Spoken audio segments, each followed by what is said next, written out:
Does that slow you down on what you want to do? No, I disagree with it 100%. I think it's crazy, and we have to solve the efficiency problem. We have to solve the fraud, waste, abuse, all of the things that have gone into the government. You take a look at the USAID, the kind of fraud in there. And you found significant things. Well, we're talking about hundreds of millions of dollars of money that's going to places where it shouldn't be going, where if I read a list, you'd say this is ridiculous, and you've read the same lists, and there are many that you haven't even seen. It's crazy. It's a big scam. As one side of government tries to expose waste, fraud, and abuse, the other side is the waste and fraud itself.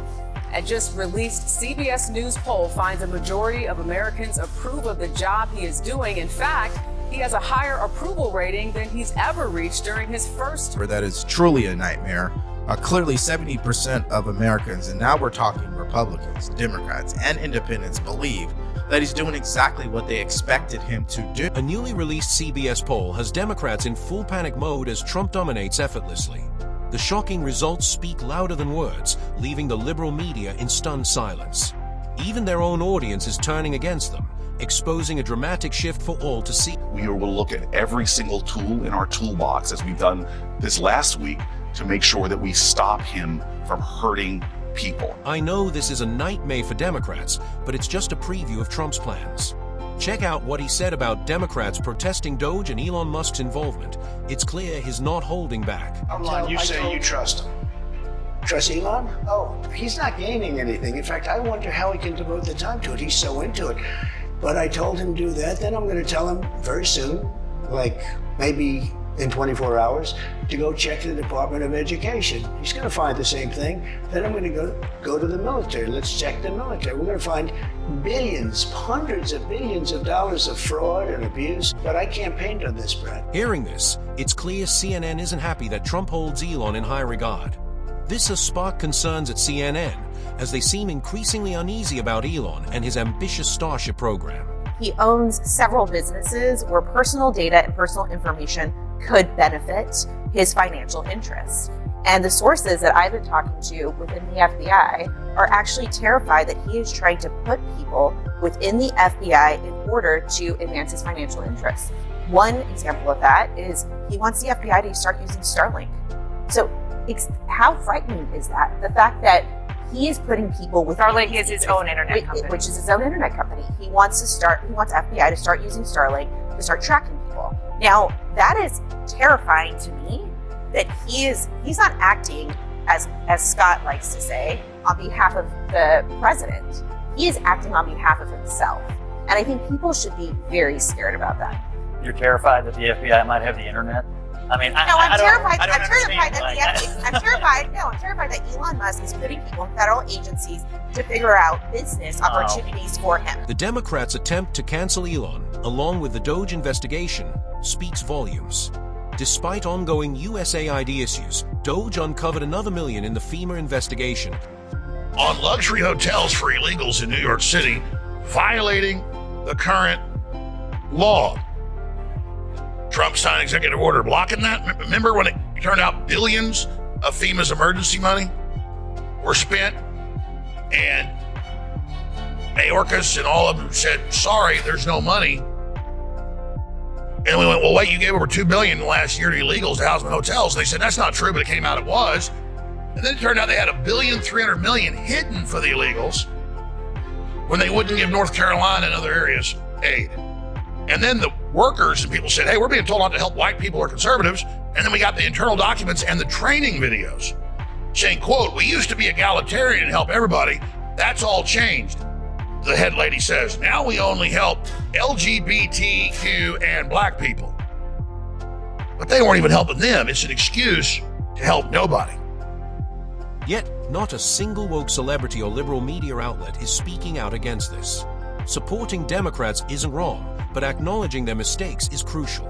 Instead, look at how this woke figure rushed to defend them, ignoring the real issues. It was Taylor Swift. She got booed out of the stadium. MAGA is very unforgiving. Well, she didn't get booed out of the stadium. Unlike you, she stayed for the whole game. And it was the Eagles fans who were booing her. But you're right.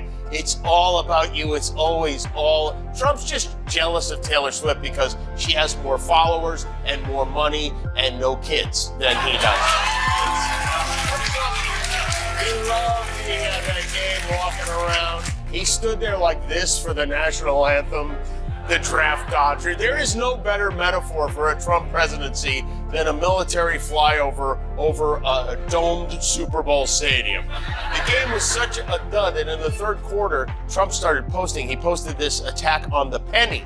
For far too long, the U.S. has minted pennies, which literally cost us more than 2 cents. This is so wasteful, I've instructed my Secretary of the U.S. Treasury to stop producing new pennies. And by the way, he posted this while flying back from the Super Bowl on his taxpayer-funded jumbo jet. Trump, he's declared war on pennies because he's tired of Lincoln being the only president bronzer than he is. I don't know, I'm confused by this. I don't know how this makes the first week. Without pennies, how's Trump going to tip his housekeeper? This isn't a joke. Just look at his face. He's still furious that Trump won, and most of the country backs him. But why do people still watch this clown while he and his allies try to divide us? Meanwhile, Trump lays out his plan to unite the nation as one. I'd love to do it, but I would say this. We have to come together. But to come together, there's only one thing that's going to do it, and that's massive success. Success will bring the country together, but it's hard. And I say it's hard. I just signed a bill allowing for women not to have to be punished by men in sports. In other words, men are not going to be allowed to play in sports against women. That's how a true president runs a country, and CNN's reaction proves just how much they hate it. Their bias is clearer than ever. Before we end, watch Greg Gutfeld dismantle the mainstream media for their fear-mongering tactics. Thanks for watching. Don't forget to like, share, and subscribe. Than any predecessor did in their first 100, and the media is flailing. The Washington Post published this scary headline: Trump's second term is all about curtailing government's power and reach. As if that's what he wasn't elected to do. And by calling it out, they just admitted that he's no fascist. But they're even too stupid to realize that. Brilliant men like me have to point it out to them. Oh, thank you. You agree. Sometimes I have to point it out myself. I mean, what fascist ever sought to shrink government? Did Hitler, Mussolini, etc.? They expand, never shrink. Truth is, as one side of government tries to expose waste, fraud, and abuse, the other side is the waste and fraud itself. No wonder they view Doge as an act of terror. So ask yourself, which side is more useful? The one which is stuck in an era they just can't get out of? Or the other one? No one in the media or the left can comprehend the USAID scandal because they never had to. They never had to be efficient or make a profit or prevent loss.